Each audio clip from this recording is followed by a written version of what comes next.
itu ya. Saya terlambat. Di grupnya loh. Maksudnya sebenarnya habis itu nanti ditaruh di depan.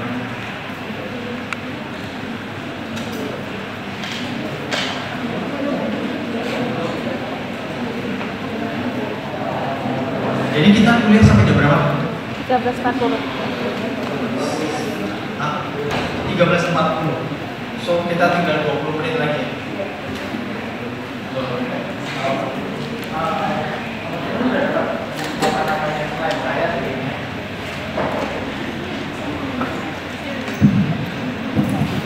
Teman-teman dapat slide saya, jadi teman-teman bisa baca tentang poin Ini kartunya lupa. Nah, ini namanya Tiffany. Tiffany ini kakak kelas kalian. Dia dapat travel trip ke GSM. Saya dia ngajuin kemarin saya cerita ya, dia ngajuin abstrak meta analisis suatu terapi pada AML. Dia berangkat ke UB. Dia masih di UB sekarang. Saya mau memberikan suatu insight kepada kalian semua. Masa depan itu yang menentukan kalian sendiri. Jadi kalian mau jadi apa itu kalian sendiri.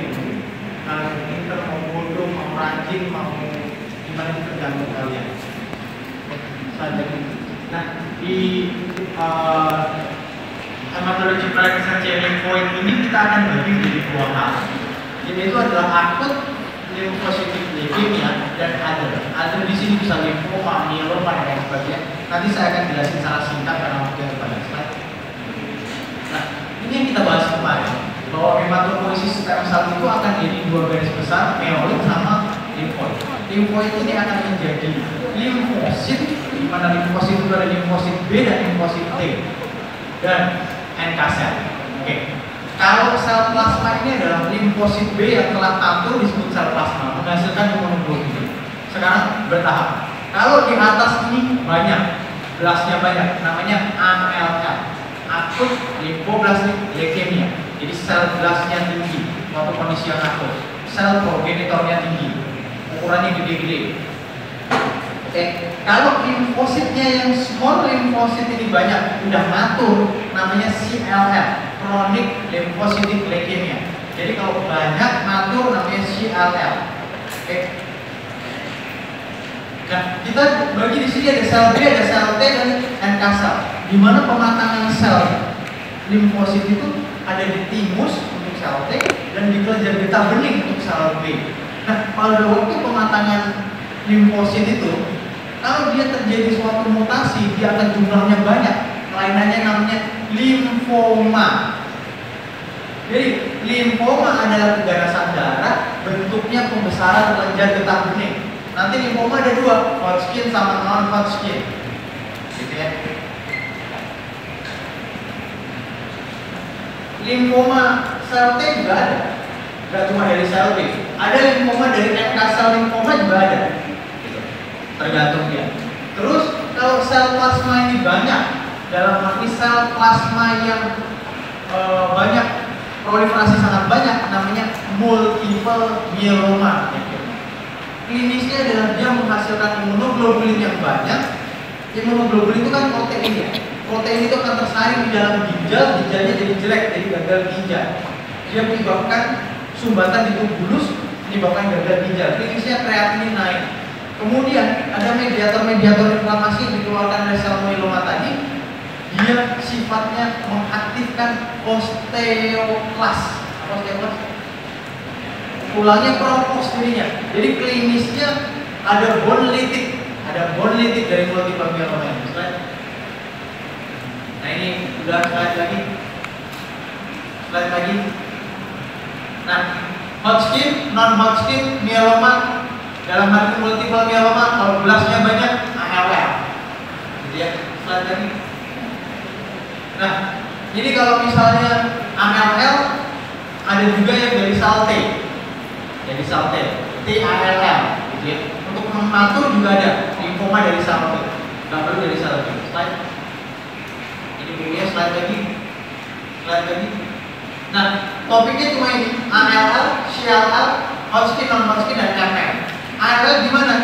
Belas lebih dari 20% jenis belasnya adalah limfoblast. So, penting untuk kita membuktikan ini belasnya galur mieloid atau galur limfoid? Slide lagi. Nah, ini tadi saya bilang ceritanya. Jadi sel B dari bone marrow nanti maturasinya ada di sini. Peripheral lymphoid tissue. Peripheral lymphoid tissue. Di sini ada kelainan-kelainan yang saya bilang tadi, limfoma. Kalau dia udah keluar ke sini, namanya multiple myeloma. Slide lagi. Nah, sebagian besar dari kelainan limfoid adalah NKL, yang paling banyak. Nomor 2 adalah plasma cell disorder, ini multiple myeloma. Dari yang non-Hodgkin ini paling besar adalah ini, diffuse large B-cell. Diffuse large B-cell yang agresif. Ini infeksius aja. Nah, yang menyebabkan kelainan limfoid malignansi, EBV, HIV, hepatitis C, H. pylori, ASD dan lain sebagainya. Banyaknya di anak-anak ALL ini, makanya ALL banyak di anak-anak, tapi juga bisa di dewasa tua, usianya setelah usia 50 tahun. Slide. Nah, di dalam subtipe ALL ada mutasi. Mutasinya sama seperti mutasi pada CML, namanya kromosom Philadelphia translokasi 922. Nah, pada subtipe ALL yang ada mutasi BCR-ABL positif atau kromosom Philadelphia, kita bisa berikan obat target seperti yang kemarin. Kita bisa berikan imatinib, dasatinib dan lain sebagainya. Slide. Ini baru ini slide. Join presentation. Kelainan klinisnya apa? Nyeri sendi, nyeri tulang, sinus involvement, sakit kepala. Karena ALL bisa infiltrasi ke otak, jadi ada metas otak. Ini saya anak-anak, pucet, ekimosis, peteki, gitu, hepatosplenomegaly. Nah, kalau kalian menemukan suatu keganasan darah, ada hepatosplenomegaly. Nomor 1 ALL. Nomor 2 golongan MPN. MPN itu yang kemarin kita bahas, CMLPP, garis splenomegaly, CMLPP, essential thrombocytosis, myelofibrosis. Satu lagi ada subtipe AML, tapi jarang, tapi ada AML tipe M4 atau M5 yang jadi splenomegaly. Nah, ini bedanya. Untuk bedakan myeloblas sama limfoblas, dokter akan lihat di bawah mikroskop dan dikasih pewarnaan sitokimia. Limfoblas tidak ada ininya. Ini namanya aureron. Ada granula dalam sitoplasma. Kemudian intinya ini banyak. Nukleoid prominent. Kalau ini nukleoid kecil-kecil kita nggak bisa bedakan. Ukuran lebih kecil dari limfoblas. Nah, ini dia pewarnaan MPO. MPO pada myeloblas itu positif, bisa ketik ya, positif. Negatif pada limfoblas. SBB sama-sama ini positif, ini salah. Oke, salah. Kalau sini negatif. Nah, ini tipe dari ALL bagi jadi 3. ALL1, ALL2, ALL3. Ini pernah dikeluar di ujian KPPD disebutkan kalau kalian ketemu sel blast yang kecil-kecil namanya ALL1. Blastnya kecil-kecil. Kalau L3 blastnya uniform, ada vakuolanya gede-gede. L3. Kalau ukurannya variabel L2. Ini ya. Kalau L3 large, kalau L1 small, kalau L2 campuran antara small sama large. Ukuran gelasnya. Nah, kita harus membedakan antara myeloblas sama limfoblas itu dengan namanya immunophenotyping. Apa itu? Jadi setiap sel itu ada penandanya. Penandanya namanya cluster of differentiation. Nah, nanti dimasuki dalam suatu alat si darah itu, kemudian di scatter plot dan dipakai flow cytometry untuk mengetahui ini tipe mana ya. Right? Ini kelainan sitogenik terapinya. Nah, ini 75% itu pre ALL. Itu biasanya L1 dan 2. Kalau bisa ALL 3 selanjutnya. Nah, kemonya gimana? Nomor 1 kita berikan remission induction. radiation induction, kemudian kita berikan intensifikasi, kemudian maintenance, obat-obat tabur oral aja nih, kemudian dikasih CNS prophylaxis. Kalau ini sudah dilakukan dan ini sudah complete respon, baru kita bisa disebut complete respon kalau nggak ada sel dalam sumsum tulang.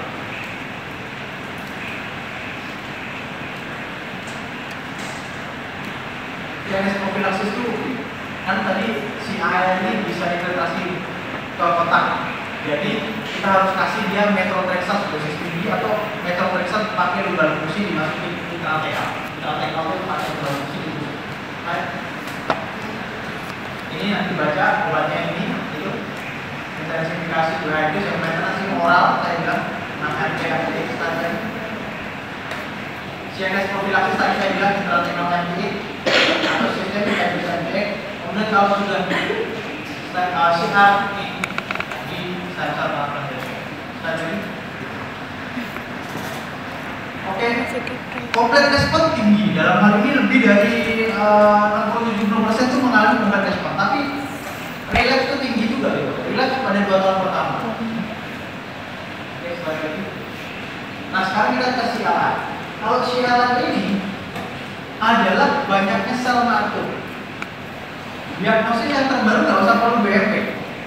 Caranya gimana dong? Kalau kalian mengetahui limfositosis yang menetap selama 3 bulan, limfositosis menetap 3 bulan. Kadang-kadang limfositosis yang menetap karena infeksi viral itu bisa DHF limfositosis. Cara ngecek gimana? Jumlah leukosit dikalikan persentage dari limfosit. Kan nanti kalau misalnya kalian ketemu darah rutin, kan ada leukosit atau white blood cell berapa? Kan habis itu ada differential count. Biasanya dari basofil, eosinofil, neutrosil, limfosit, monosit, BNLM, basofil, eosinofil, neutrosil, limfosit, monosit. Nanti persentasenya berapa? Kalau persentasenya kalikan leukositnya, kalikan leukositnya. Kalau lebih dari 5.000 menetap 3 bulan, kita bisa cara. Strategi. Ini epidemiologi biasanya pada usia tua, laki-laki lebih banyak 65-70 tahun. Ini lewatin. Nah, simptomnya gimana? 40% asimptomatik hanya diketahui pada saat komplit dan medical check up. Lain-lainnya kalau udah simptomatik dia akan fatigue karena apa? Karena anemia. Kemudian dia increase sensitivity to insect bite. Jadi kalau dibikin nyamuk atau apa, ininya lebih sensitif. Kemudian ada B symptom, keringat malam, demam, berat badan turun. Dan dia biasanya ada pembesaran kelenjar getah bening. Terus mudah infeksi. Sel limfosit fungsinya menghasilkan imunoglobulin. Kalau nanti jadi sel plasma. Nah, kekebalan tubuhnya turun sehingga dia mudah sekali infeksi. Biasanya infeksinya pneumonia. Ini clinical finding dari pemeriksaan kelenjar getah bening, splenomegaly, sekali lagi. Nah, caranya gimana kan? Limfositosis menetap 5.000 4 minggu ya. Kemudian ada small mature lymphocyte. Nah, kemudian di immunophenotyping. Ketemunya ini, klonalnya CD5 positif, CD19 positif. Ini menandakan sel limfosit matur. Next slide lagi. Ini nggak usah perlu BMP. Ini namanya smart cell.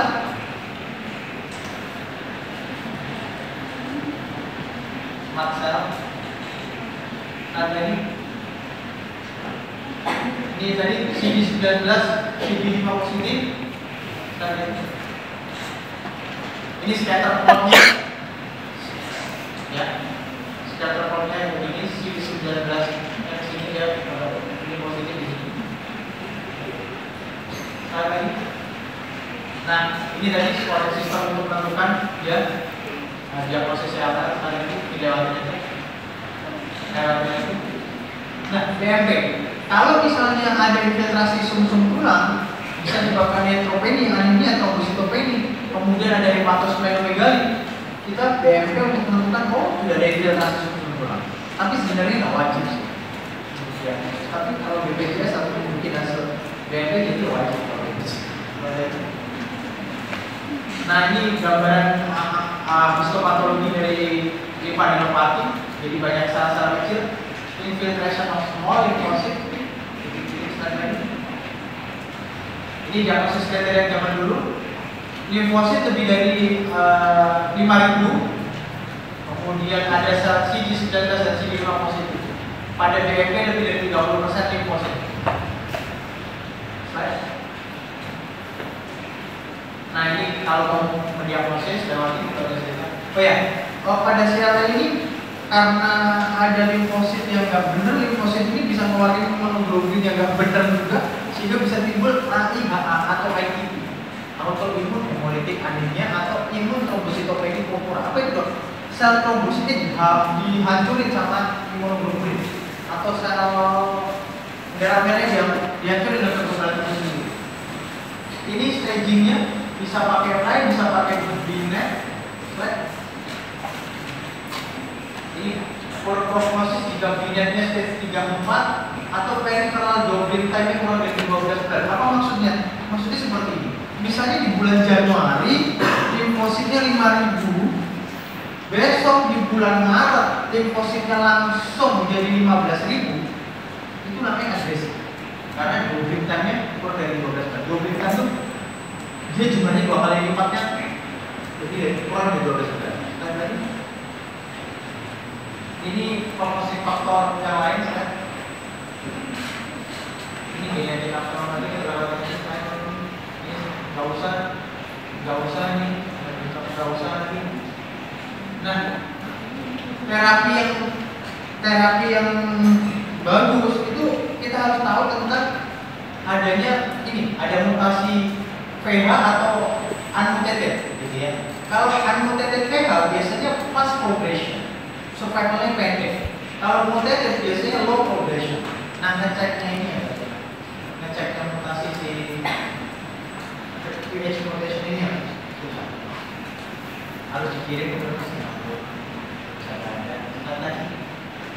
Ini perbedaan mutasi antara yang ada mutasi apa enggak, yang unmutated itu lebih bagus. Lebih jelek, yang unmutated.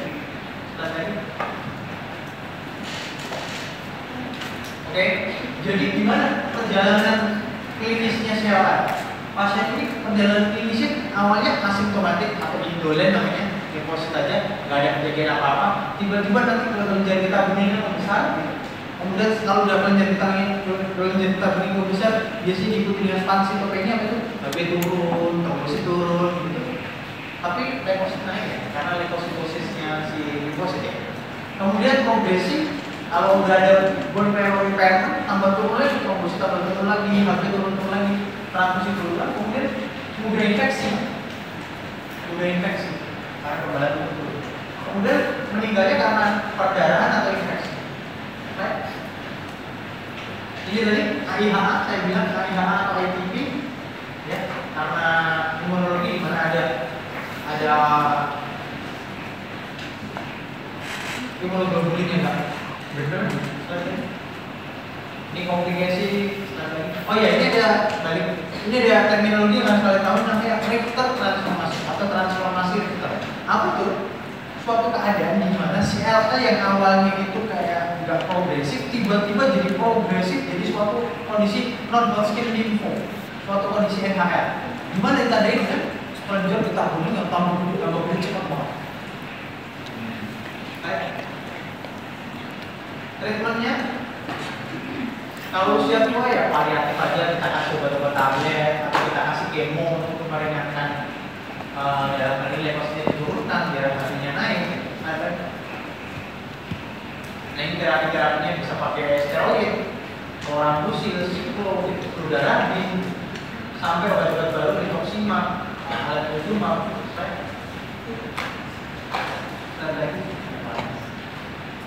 Nggak usah sekali lagi nggak usah ini ini. Nah, kita harus bedakan resikonya, resiko rendah, resiko sedang atau resiko tinggi. Kalau resiko tinggi harus di bone marrow transfer. Kalau resiko rendah, kita kasih obat-obatan yang minimally toksik biar tidak merusak bone marrow. Kalau intermediate risk kita kasih obat-obatan ini. Nah ini kita limfoma. Limfoma ada dua, Hodgkin dan non-Hodgkin. Slide. Ini tadi maturasi dari sel itu ada di secondary lymphoid tissue. Disinilah akan terjadi limfoma. Ya, ini bone marrow, ini KGB.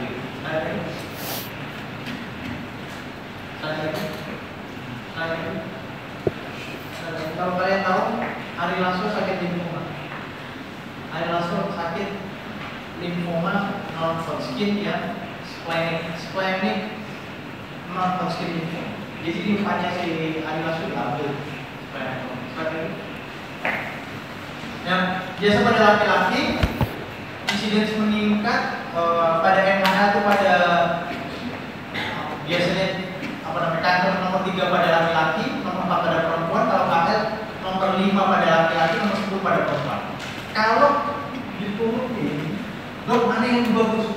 Non-Hodgkin sama non-Hodgkin ya sama-sama bagus sih, yang sakit. Tapi yang prognosisnya lebih bagus ya Hodgkin limfo, angka kesembuhan lebih tinggi.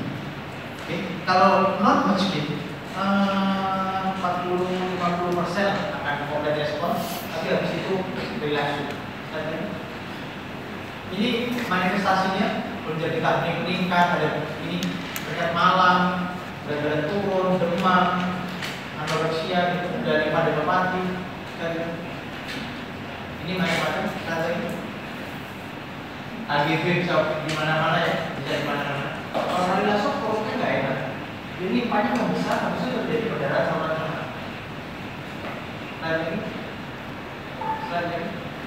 Nah, non-Hodgkin sama Hodgkin. Bedanya apa? Bedanya nanti ada, kalau di Hodgkin ditemukan Fritz and Burn cell, ya di belakang. Kalau non-Hodgkin nggak ada Fritz and Burn cell. Sebagian besar yang AL hanya sebagian. Ini diffuse, ini yang polikular. Polikular itu kan pelan-pelan, jadi dia nggak agresif.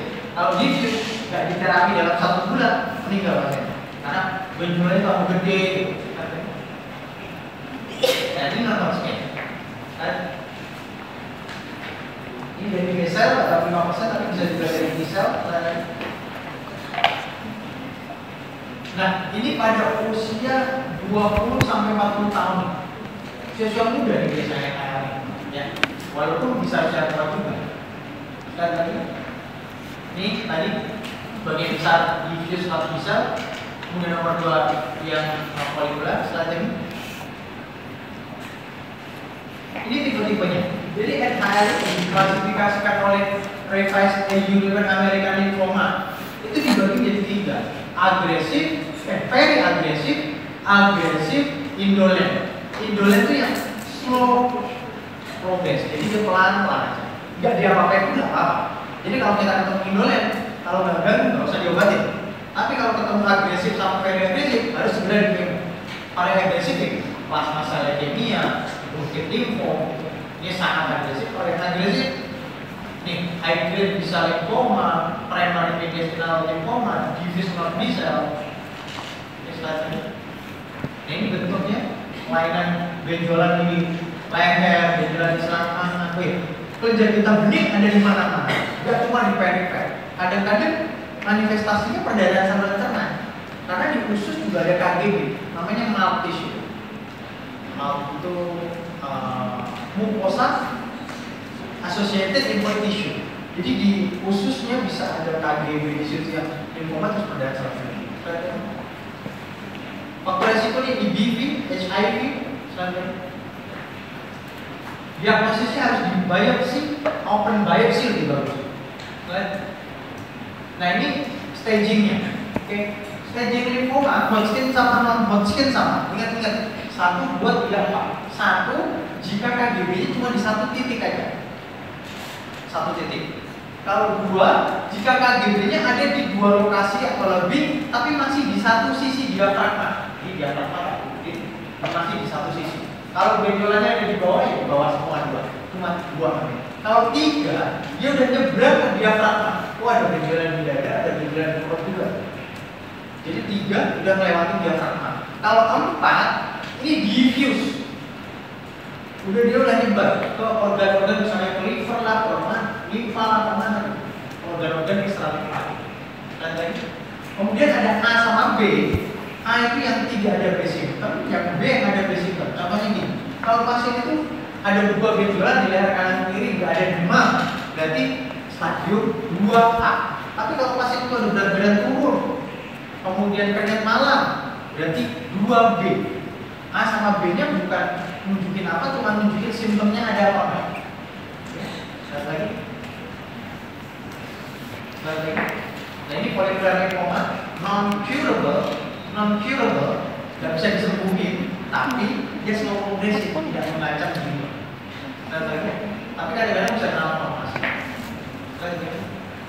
Lihat lagi. Ini udah bisa dilihat. Nah ini yang agresif, salah satu yang paling banyak. Diffuse large B-cell lymphoma. Ini salah satu yang paling banyak. Ini salah satunya si Anilaso juga ini kelompok di bawahnya diffuse large B-cell. Agresif, curable in 40% tadi saya bilang. Harus ditawarkan untuk terapi setelah ini.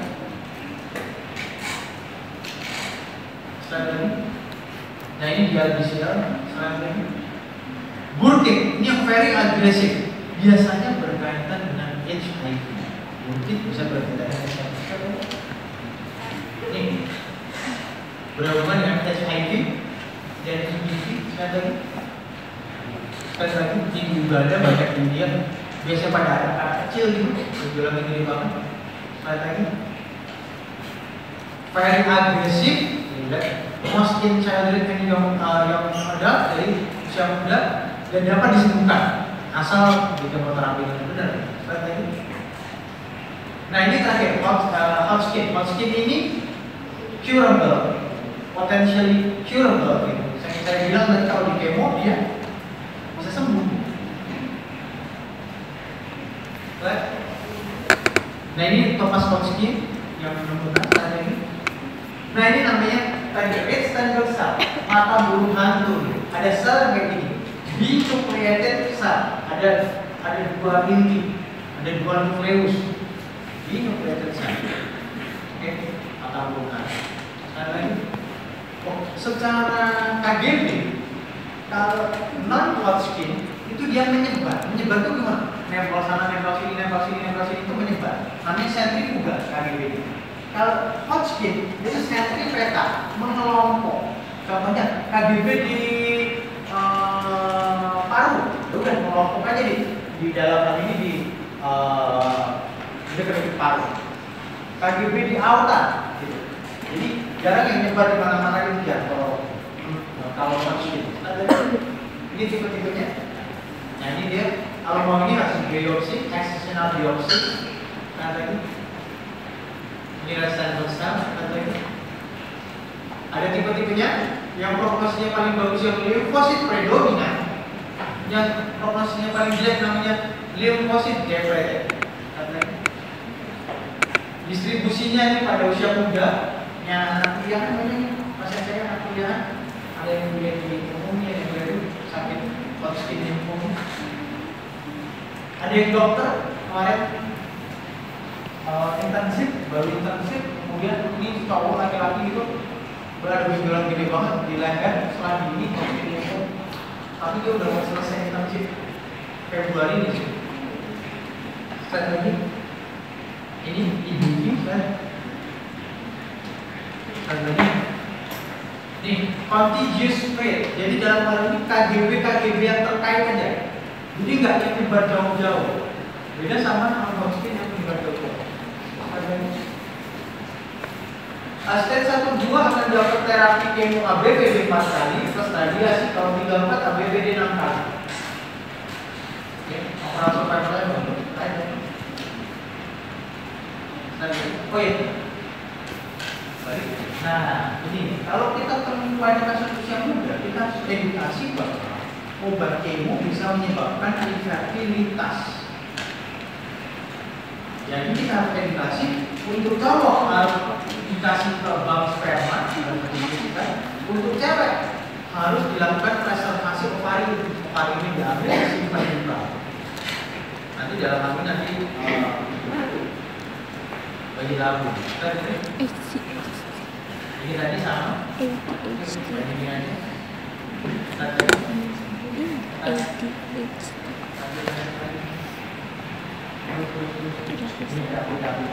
Nah, MM ini terakhir. MM ini adalah suatu ini habis ya kita ya. Ini presentasi terakhir. Ini sel B yang mengalami kalkulasi menjadi sel plasma. Nah, sel plasma ini berkembang banyak. Nah, sel plasma ini yang tadi saya bilang mengeluarkan imunoglobulin menyebabkan gangguan ginjal. Sel plasma ini mengeluarkan mediator akan mengaktifkan osteoklas sehingga tulangnya rapuh, sehingga bisa terjadi kejadian fraktur, sakit kepala, tulang, atau fraktur kompresi di vertebrae sehingga lumpuh. Saya lagi. Ini sama slide lagi. Terus lagi. Nah, ini pada usia tua, balik. Pada usia 66 tahun, usia tua. Kalau yang ini, lebih sering, lebih banyak pada laki-laki. Lagi. Nah, ini dia. Karena imun sistemnya rendah, infeksi. Karena monoklonar antibodinya dia renal clearance renal isu. Karena banyak antibodi hiperviskositas. Kemudian ada auto antibody activity. Karena bone marrow-nya tersupresi karena sisa myelomanya jadi sitopenia. Bone lesion jadi hiperkalsemi. Jadi kalau dicek langsung ini faktor gitu. Ininya perjalanan penyakitnya. Nah, ini adalah elektroforesis protein. Kalau teman-teman ini adalah suatu yang normal, ini albumin, alpha 1, alpha 2, beta 2, gamma. Nah, dia meningkat di sini, gamma globulinnya meningkat. Jadi kalau kita cek elektroforesis protein, gamma globulinnya pada pasien MM meningkat. Ada M-spike. Ini resep faktornya. Nah, clinical presentation-nya namanya M-CREP. M itu apa? Monoclonal protein. Kita harus cek imunoglobulinnya meningkat kalau kita cek. C-nya kalsiumnya meningkat, hiperkalsemi. M-nya renal failure, kreatininnya meningkat. A-nya anemia, B-nya bone pain karena litik, karena fraktur. Lagi. Kalsium, hiperkalsemi. Orang kalau hiperkalsemi bisa mual-muntah, lemes, dehidrasi gitu ya. Jadi kalau orang karena haus nih. Jadi kalau orang hiperkalsemi harus kita kasih cairan itu, dehidrasi. Renal failure bisa gagal ginjal, tubular damage karena adanya ekspresi dari line change. Ya kalau kelihatan meningkat ya harus cuci darah. Lagi. Anemia ya karena infiltrasi sel tulang bone marrow lagi. Bone pain ini ada lesi-lesi, bulat-bulat, kropos ini tulangnya bulat kropos bisa jadi patah. Ya. Banyak kasus ini multiple myeloma ketemu oleh dokter ortopedi. Tiba-tiba patah setelah biopsi plasma sel positif. Dan patahnya nggak satu tempat, patah dengan suatu benturan yang nggak cuma jatuh patah. Beda bukan tabrakan atau apa gitu. Terus lagi ini presentasi yang lain, yang lain tadi infeksi. Tadi saya bilang infeksi, makanya banyakkan pneumonia, makanya harus divaksin. Nilainya anemia, trombositopenia, ada rulo dalam sel darah. Rulo itu kayak gini, sel darah merahnya ngumpul jadi kayak koin yang ditata. Koin di atasnya, namanya rulo. Jadi sel darah merahnya kayak nempel. Kenapa bisa nempel? Karena ada imunoglobulin, dalam ini viskositasnya meningkat. Jadi kalau kalian punya uang pengen ini tempel di atasnya namanya kayak rulo seperti ini. Kemudian ada hiperproteinemia dan lain sebagainya. Nah ini rulo, ya, sel darah merahnya nempel, namanya rulo. Nempel. Lalu saya kan bisa sendiri. Ini M-spike. Ini peningkatan imunoglobulin. Nah kita harus BMP untuk menentukan apa? Jumlah sel plasma. Ini sel plasmanya gede nih. Oke, sel plasma. Lagi. Diagnosis kriteria ini yang lama sekali. Yang baru Nomor satu adalah ada biopsi proven bahwa itu ada sel plasma atau sel plasma di bone marrow lebih dari 10%. Sel plasma di bone marrow lebih dari 10% plus adanya CREB. Satu aja. Kalau udah ada CREB salah satunya tegak. Jadi misalnya di PMP hasilnya 15% sel plasma. Kemudian dicek anemia, ya udah. Atau dicek kalsiumnya tinggi, ya udah. Atau dicek kreatinnya tinggi, ya udah masuk. Jadi CREB salah satu aja plus sel plasma. Jadi ya 10%. Ini staging. Ini nggak usah dibalik. Ini treatment. Nah, ini non curable deh. Jadi ini nanti akan obatannya akan terus gitu, kayak chronic disease. Indikasi treatment apa? Nih, kalau ada terjadi anemia, hiperkalsemia, renal insulin, bertitik, kemudian ada estamadeli plasmacytoma, gitu. Baik. Ini stratifikasi resiko nggak usah, strategi kalau kita nggak bisa Nah, kita harus bedakan ini transplant candidate or non transplant candidate. Jadi kalau kita di suatu negara yang bisa transplant akan dinilai, oh usianya 50 tahun, ini transplant candidate, ada penyakit komorbid nggak? Oh nggak ada. Berarti kalau dia transplant candidate, habis itu di kemodosis tinggi, habis kemodosis tinggi nanti ditransplant. Oh kalau misalnya, oh usianya 65, ada DM, ada hipertensi, ada gagal jantung, wah nggak bisa nih transplant karena banyak penyakit komorbid. Akhirnya cuma obat-obatan yang ringan-ringan aja. Jadi kalau yang transplant candidate dia boleh tinggi. Data server kita sih bukan. Tidak tahu menyadarinya.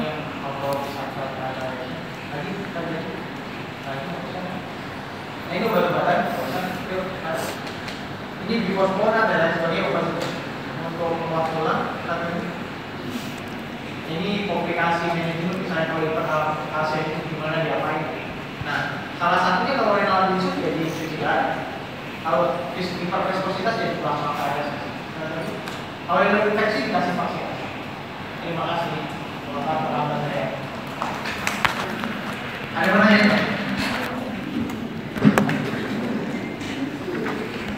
Di sini saya ingin memperkenalkan aja bahwa kelainan yang berupa benjolan,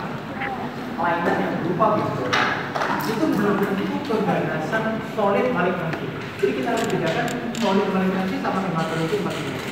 Contoh, masnya ada benjolan di leher, itu tiroid belum tentu. Lainnya dari sel darah dalam arti tadi limfosit. Limfosit yang terjadi mutasi menyebabkan KGB-nya membesar.